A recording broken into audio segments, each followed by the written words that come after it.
அல்லாஹு அக்பர். இது சாதாரண சிறப்பு கிடையாது, சாதாரண அந்தஸ்து கிடையாது. சீமாஹும் ஃபீ உஜூஹிஹிம் மின் அஸரி சுஜூத். அல்லாஹு அக்பர், அல்லாஹு அக்பர். குர்ஆன் நபித்தோழர்களை எப்படி அறிமுகப்படுத்துகிறது பாருங்கள். நபியே, அவர்களுடைய நெற்றியை நீங்கள் பார்த்தால்,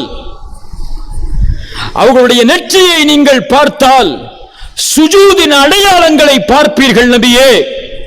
அல்லாஹு அக்பர். யாரை பார்த்து குர்ஆன் சொல்கிறது? அபூபக்கரை பார்த்து குர்ஆன் சொல்கிறது ரலியல்லாஹு அன்ஹு. உமரை பார்த்து ரலியல்லாஹு அன்ஹு குர்ஆன் சொல்கிறது. மேலே குறிப்பிட்ட அத்துணை வாலிப சமூகத்தையும் பார்த்து குர்ஆன் சொல்கிறது, நபியே, அவர்களுடைய நெற்றியை பார்த்தால் சுஜூதுடைய அடையாளங்களை பார்ப்பீர்கள். சுஜூதுடைய அடையாளங்கள் எதில் வரும்? எதில் வரும்? எதில் வரும்? ஸலாவில் வரும், தொழுகையில் வரும். அல்லாஹ் குறிப்பிடுகிறான், அந்த சமூகம் அல்லாஹ்வுடைய வணக்கத்தில் நேரான சமூகம். அதுதான் அல்லாஹ்வுடைய தூதரோடு தேர்ந்தெடுக்கப்பட்டு பயணிக்கக்கூடிய சமூகம். தொழுகை இல்லாத, தொழுகையில் பொடுபோக்காக இருக்கக்கூடிய, தொழுகையை அலட்சியப்படுத்தக்கூடிய சமூகத்திற்கும் அல்லாஹ்வுடைய தூதருடைய சமூகத்திற்கும் எந்த ஒரு சம்பந்தமும் இல்லை. குர்ஆன் சொல்கிறது, அல்லாஹ்வுடைய தூதருடைய நபிமொழி சொல்கிறது, அல்-அஹ்துல்லதி பைனனா வ பைனஹும் அஸ்-ஸலாஹ். எமக்கும் இறை மறுப்பாளர்களுக்கும் இருக்கக்கூடிய உடன்படிக்கை தொழுகைதான். யார் தொழுகையை பிரித்து பார்ப்பானோ, இஸ்லாமிலிருந்து தொழுகையை விடுவானோ, இந்த உடன்படிக்கையை மறுப்பானோ, ஃபக்கது கஃபர், அவன் இஸ்லாமை ஏற்ற காஃபிராகிறான். அல்லாஹ்வுடைய தூதருடைய வார்த்தை, சஹாபாக்களுடைய ஒட்டுமொத்த ஃபத்வா, அபூபக்கர் ரலியல்லாஹு அன்ஹு, உமர் ரலியல்லாஹு அன்ஹு என ஒட்டுமொத்த நபித்தோழர்களையும் இணைத்து பாருங்கள். அவர்கள் ஒட்டுமொத்த நபித்தோழர்களுடைய ஃபத்வாவும் தொழுகையை வேண்டுமென்றே விடக்கூடிய ஒரு முஸ்லிமான வாலிபன் அல்லது வாலிப பெண் அல்லது சமூகத்திலே வசிக்கக்கூடிய முஸ்லிம்கள் இருந்தால், தொழுகையை வேண்டுமென்று தன் மீது கடமை என்று தெரிந்தும் அலட்சியத்தாலோ பொழுபோக்காலோ தொழுகையை விட்டால் அவன் இஸ்லாமிய மார்க்கத்தை விட்டு வெளியேறிய காஃபிர். இந்த கூட்டத்தில் ஃபஜ்ரை தொழாதவர்கள் உண்டு, இல்ல மாஷா அல்லாஹ், அல்லாஹ் பாதுகாத்தவர்களை தவிர. அல்லது ஃபஜ்ரை ஜமாஅத்தோடு தொழாதவர்கள் உண்டு, அல்லது ஃபஜ்ரை சூரியன் உதயமாவதற்கு முன்னால் தொழாதவர்கள் உண்டு. உண்டா இல்லையா?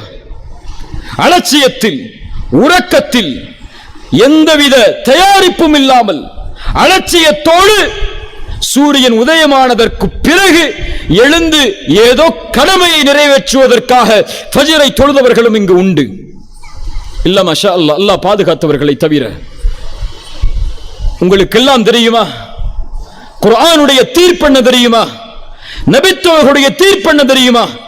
எந்த ஒன்றில் அல்லாஹ்வுடைய தூதர் இந்த சமூகத்தை கட்டமைத்தார்களோ, எந்த ஒரு அடிப்படையில் இந்த சமூகத்தை அல்லாஹ்வுடைய தூதர் வார்த்தெடுத்தார்களோ, எதில் உறுதியோடு தெளிவோடு போர்க்களத்தை சந்தித்தாலும் தன் நிலையை மறந்திருந்தாலும் ஒருபோதும் அதை விடக்கூடாது என்று அல்லாஹ்வுடைய தூதர் தடுத்திருந்தார்களோ, எந்த ஒரு நிலையில் அல்லாஹ்வுடைய தூதர் இந்த சமூகத்தை கண்ட காட்சியில் தன் உயிரை பிரிந்தார்களோ, உங்களுக்கெல்லாம் தெரியுமா?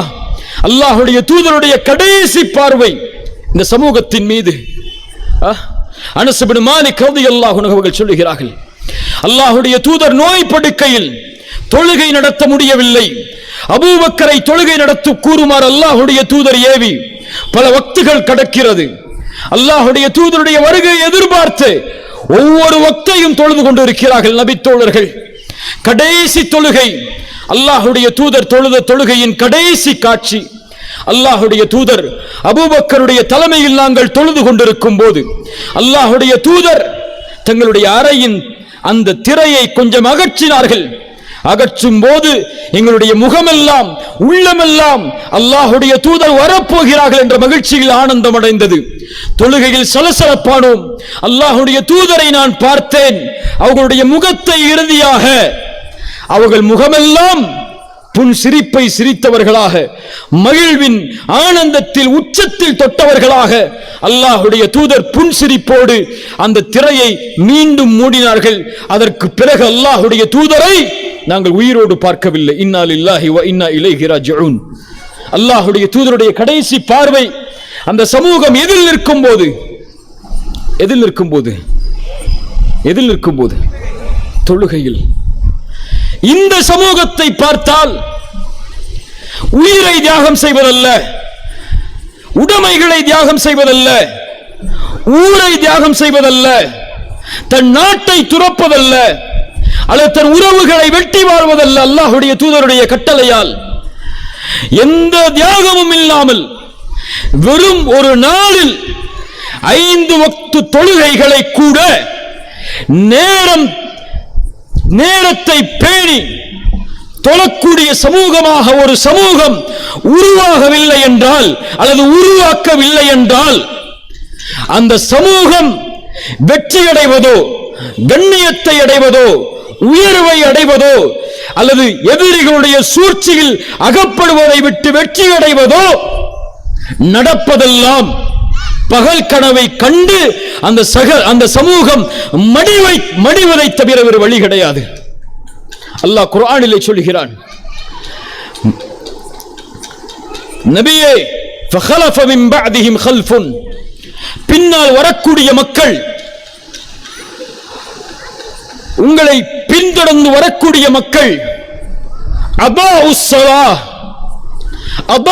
ஸலாஹ், தொழுகையை வீணடிப்பார்கள், வத்தபஉஷ் ஷஹவாத். இந்த 2 தான் இன்று தலைப்பு. மனோ இச்சையை, ஷஹவாத்துகளை பின்பற்றி செல்வார்கள். ஃபஸௌஃப யல்கௌன கய்யா, அவர்களை அல்லாஹ் கய்யா என்ற நரக ஓடையை சங்கமிக்க வைப்பான். தொழுகையை பாழாக்குதல் என்றால், என் வாலிபர்களை பார்த்து கேட்கிறேன், வாலிப பெண்களை பார்த்து கேட்கிறேன், தொழுகையை பாழாக்குவது என்றால் என்ன? தொழுகையை விடுவதா? தொழுகையை விடுபவர்களை அல்லாஹ் நரகவாதிகள் என்று இந்த வசனத்திலே சொல்லுகிறான். இப்னு அப்பாஸ் பெரும் குர்ஆனுடைய விரிவுரையாளர் சொன்னார்கள், அல்லாஹ் தொழுகையை பாழாக்கக்கூடிய சமூகம் என்று இந்த வசனத்திலே சொல்லக்கூடிய சமூகம், தொழுகையை அதனுடைய நேரத்திலிருந்து தவறி தொழக்கூடிய சமூகம். ஃபஜ்ரை சூரியன் உதயமானதற்கு பின்னால் தொழுவார்கள். அல்லாஹ் ஏற்றுக்கொள்வானா? அல்லாஹ் ஏற்றுக்கொள்வானா? துஹரை அஸ்ருடைய நேரத்தில் தொழுவார்கள். அல்லாஹ் ஏற்றுக்கொள்வானா? ஒரு ஃபத்வா, அறிஞர்களுடைய ஃபத்வா அது. சொல்லுவார்கள், ஒருவன் ஃபஜருக்கு முன்னால் உறங்குகிறான், எந்தவித தயாரிப்பும் இல்லாமல் உறங்கி எழுகிறான். சூரியன் உதயமானதற்கு பிறகு, சூரியன் உதயமானதற்கு பிறகு ஃபஜ்ர் தன் மீது கடமை என்று தெரிந்தும் தொழாமல், வேண்டுமென்றே தயாரிப்புகள் இல்லாமல் உறங்கிய இந்த வாலிபன் எழுந்து எத்துணை முறை ஃபஜ்ரை தொழுதாலும் அல்லாஹ் அந்த ஃபஜ்ரை அங்கீகரிக்க மாட்டான். அல்லாஹ் ஏற்றுக்கொள்ள மாட்டான். அல்லாஹ் அங்கீகரிக்க மாட்டான். அல்லாஹ் அந்த தொழுகையை அவன் தொழுது முடிப்பதற்கு முன்னால் தூக்கி எறிவான். தொழுகையா இதெல்லாம்? அல்லாஹ்வுடைய அழைப்பை கேட்டதற்கு பிறகும், ஹய்யா அலஸ் ஸலாஹ் என்ற அழைப்பை கேட்டதற்கு பிறகும் தொழுகைக்கு செல்லாமல் உறங்கக்கூடிய உள்ளங்கள் எல்லாம் முஸ்லிம்களின் முஃமின்களின் உள்ளமா? நபித்தோழர்கள் சொல்லுகிறார்கள், எங்களுடைய காலத்தில் நயவஞ்சகர்களை தவிர வேறு யாரும் ஃபஜ்ரை விட மாட்டோம். முஸ்லிம் ஊர்களில் ரமதான் வந்தால் பள்ளிகளில் தொழுவதற்கு இடமில்லை. ஃபஜ்ர் தொழுகைக்காக ஜும்ஆவிலே நிரம்பக்கூடிய கூட்டத்தை போல் ஃபஜ்ருடைய தொழுகையில் கூட்டம் இருக்கிறது. எதற்காக? சஹர் என்ற உணவை சுன்னாது அது ஃபர்து கூட கிடையாது, சுன்னவான உணவு அது. அந்த ஒரு உணவை தின்று பசியை கைப்பிடித்து இஃப்தார் வரை வைக்க வேண்டும் என்பதற்காக எழுந்து வேறு வழி இல்லாமல் உறங்கி விடுவோமே என்று ஃபஜ்ரை தொழக்கூடிய மக்கள் நம்முடைய சமூகத்தில் ஏராளம் ஏராளம். ரமதான் முடிந்து விட்டால், கடந்து விட்டால், அதே பள்ளிதான், அதே ஊர்தான், அதே மக்கள் தான், அதே தெருவாசிகள் தான், அதே வாலிபர்கள் தான். எங்கே அவர்கள் எல்லாம்? எங்கே அவர்கள் எல்லாம்? யாரை வணங்கினார்கள் அப்படி என்றால் ஃபஜ்ரில், ரமதானுடைய ஃபஜ்ரில் அல்லாஹ்வை வணங்கினார்களா? ரமதானை வணங்கினார்களா? ரமதான் முடிந்ததற்கு பிறகு அவர்கள் யாரை வணங்கிக் கொண்டிருக்கிறார்கள்? ஏன் கடுமையோடு இதை சாடுகிறேன் தெரியுமா? ஒரு சமூகம் வெற்றியடையாது, ஒரு சமூகம் பாதுகாப்பை பெறாது, ஒரு சமூகம் கைவிடப்படும். இந்த புரட்சியை அந்த சமூகத்தின் வாலிப ஆண்களும் பெண்களும் செய்யாமல், என்ன புரட்சி தெரியுமா? தொழுகையின் புரட்சி அது. அதான் சொல்லப்பட்டதற்கு பிறகு உலகமே எதிர்த்து வந்தாலும், உலகமே நின்றாலும், எல்லாவற்றையும் தூக்கி எறிந்து அல்லாஹ்விற்காக தொழுகைக்கு தயாராகாத சமூகம் அல்லாஹ்வின் தூதரின் சமூகமாக ஒருபோதும் மாறாது. அல்லாஹ்வுடைய தூதர் ஸல்லல்லாஹு அலைஹி வஸல்லம் சொன்னார்கள், யார் ஒருவன் ஃபஜ்ரை தொழுவானோ அவன் பாதுகாப்பை பெறுகிறான். என்ன பாதுகாப்பை பெறுகிறான்? என்ன பாதுகாப்பை பெறுகிறான்? அல்லாஹ்வின் பாதுகாப்பை பெறுகிறான். நான் கேட்கிறேன், ரசூலின் ஹதீஸின் அடிப்படையில் ஒரு குடும்பம் ஃபஜ்ரை தொழுதால் அந்த அன்றைய தினம் அந்த குடும்பம் யாருடைய பாதுகாப்பில் இருக்கும்? யாருடைய பாதுகாப்பில் இருக்கும்? ஒரு தெரு தொழுதால் அந்த தெரு யாருடைய பாதுகாப்பில் இருக்கும்? ஒரு ஊர் தொழுதால் அந்த ஊர் யாருடைய பாதுகாப்பில் இருக்கும்? ஒரு சமூகம் தொழுதால் அந்த சமூகம் யாருடைய பாதுகாப்பில் இருக்கும்? தூதர் சொன்னார்கள், அந்த ஹதீஸை முடிக்கும் போது, அல்லாஹ்வின் பாதுகாப்பில் இருப்பவர்களை எவரும் எந்த தீங்கை கொண்டு நெருங்க முடியாது என்று. ஒட்டுமொத்த முஸ்லிம் சமூகமும் ஃபஜ்ருடைய தொழுகையில் அல்லாஹ்விற்காக எழுந்து நின்று அல்லாஹ்வின் தியாகத்தை செய்வதற்கு தயாரானால் அந்த சமூகத்தை பாதுகாக்கக்கூடிய, உதவி செய்யக்கூடிய பொறுப்பை எடுத்துக் கொள்பவன் யார்? யார்? உங்கள் அரசாங்கமா? நீங்கள் ஓட்டளித்த உங்களுடைய கட்சிகளா? உங்களுடைய ஊரின் ஜமாத்தார்களா? உங்களுடைய ஊரின் தலைவர்களா? அது சமூகத்தை தலைமை தாங்கக்கூடிய இயக்கத்தின் தலைவர்களா உங்களை பாதுகாப்பார்கள்? ஃபஜ்ரை தொழுதால் யாரை யார் பாதுகாப்பார்கள்? அல்லாஹ் பாதுகாப்பான். யன்சுருக்குமுல்லாஹு ஃபலா காலிப லக்கும். அல்லாஹ் உங்களுக்கு உதவி செய்தால், அல்லாஹ் உங்களுக்கு வெற்றி அளித்தால், அந்த வெற்றியை யாரால் மிகைக்க முடியும்?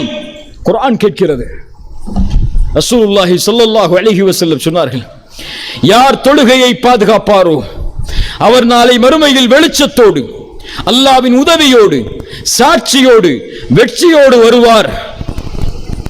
யார் தொழுகையை பாதுகாக்கவில்லையோ அவர் தொழாதவர்கள் அல்ல, தொழுகையை மறந்து வாழ்பவர்கள் அல்ல, தொழுகையை விடுபவர்கள் அல்ல, தொழுகையை பாதுகாப்பவர்கள், நேரம் தவறாமல் தொழுபவர்கள்.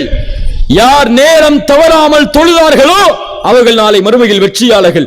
நேரம் தவறி தொழுகையை பாதுகாக்காமல் தொழக்கூடியவர்கள், ரசூலுடைய வார்த்தை, நாளை மறுமையில் வெற்றி அடைய மாட்டார்கள்.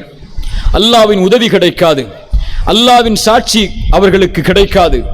நாளை மறுமையில் அவர்கள் ஃபிரௌனோடு, ஹாமானோடு, உபய் இப்னு கலஃப் போன்ற கொடிய முனாஃபிக்குகளோடு அவர்கள் எழுப்பப்படுவார்கள். இவர்கள் எல்லாம் முஸ்லிம்களா? நான் சொன்னவர்கள் எல்லாம் இவர்கள் எல்லாம் முஃமின்களா எழுப்பப்படுவதற்கு?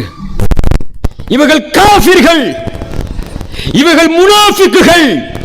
இவர்களோடு தொழுகையை பாதுகாக்காதவன் எழுப்பப்படுவான் என்றால், தொழுகையை பாதுகாக்காத நான் யார்? தொழுகையை பாதுகாக்காதவர்கள் எல்லோரும் யார்? ரசூலுடைய ஹதீஸின் அடிப்படையில் அல்லது எந்த அறிஞர்களை எல்லாம் பெரும் அறிஞர்களாக இந்த சமூகம் போற்றுமோ, இமாம் ஷாஃபிஈ, அபு ஹனீஃபா, இமாம் மாலிக், அஹ்மத் பின் ஹம்பல் ரஹிமஹுமுல்லாஹ், இந்த 4 பெரும் இமாம்களுடைய ஒட்டு ஒட்டுமொத்த ஃபத்வாவும் என்ன தெரியுமா? அதை ஷாஃபி இமாமை பின்பற்றக்கூடிய மக்கள் பின்பற்றுவார்களா? ஹனஃபி இமாமை பின்பற்றக்கூடிய மக்கள் பின்பற்றுவார்களா? மாலிக் இமாமை பின்பற்றக்கூடிய மக்கள் பின்பற்றுவார்களா? அந்த ஃபத்வாவை சொன்னால் தொழாத ஒரு ஆணுக்கு தொழுகையில் உடைய ஒரு முஸ்லிம் பெண் ஹலால் கிடையாது. அப்படி தொழுகையை ஏவியும் அவன் தொழவில்லை என்றால் அவனை அடுத்த நிமிடம் அந்த பெண் துறக்க வேண்டும். அவன் முஸ்லிம் அல்ல. மார்க்க ஃபத்வா.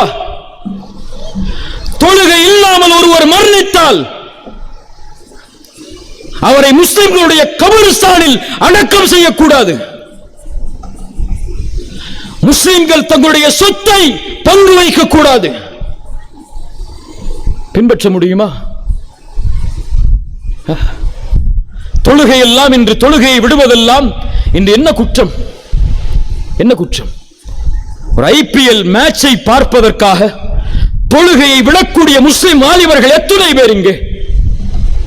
சினிமா தியேட்டர்களில் மகரிபுடைய வக்தில் இஷாவுடைய வக்தில் உட்கார்ந்து தொழுகையை விடக்கூடிய வாலிபர்கள் எத்தனை பேர்? அதைவிட மோசம் திருமணம் ஒரு இபாதா. பின்னால் வருகிறேன். அந்த திருமண சபை என்றாலே தொழுகை கிடையாது முஸ்லிம்களுக்கு. பயணம் என்றால் தொழுகை கிடையாது. குடும்ப நிகழ்ச்சி என்றால் தொழுகை கிடையாது. என்ன இதெல்லாம்? என்ன சமூகம் இதெல்லாம்?